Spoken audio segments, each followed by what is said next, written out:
Hello दोस्तों, गरिमा के गीत में सभी का स्वागत है। कैसे हैं? आशा करती हूँ आप लोग स्वस्थ होंगे, मस्त होंगे, अपने अपने कामों में व्यस्त होंगे। आज मैं एक कन्यादान गीत लेकर आप लोगों के बीच में छोटा सा आए हूँ। अगर आप लोगों को मेरी गीत पसंद आए तो अपना प्यार दुलार बनाए रखिएगा। कथी के चटैया पापा बैठल बानी के बैठवले बानी। अरे कथी के छतिया बनवले बानी के करा के दानता। अरे कथी के छतिया बनवले बानी के करा के दान तानी। कुश के चटैया बेटी बैठल बानी तोहके बैठवले बानी।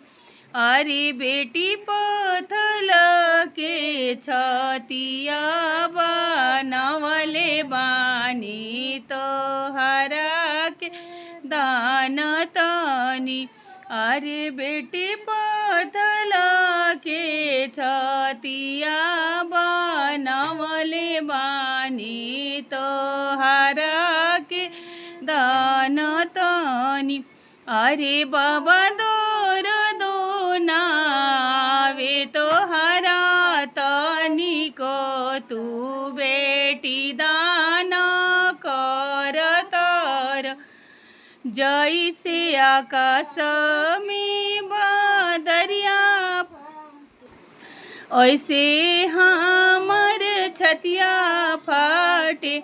अरे बेटी दुनिया के लोक लाज में पड़ल बानी तोहरा के दान तानी। अरे बेटी दुनिया के लोक लाज में पड़ल बानी तोहरा के दान तानी। अगर मेरी वीडियो पसंद आए तो मेरी वीडियो को लाइक शेयर ज़रूर कीजिएगा। फिर मिलते हैं अगले वीडियो में।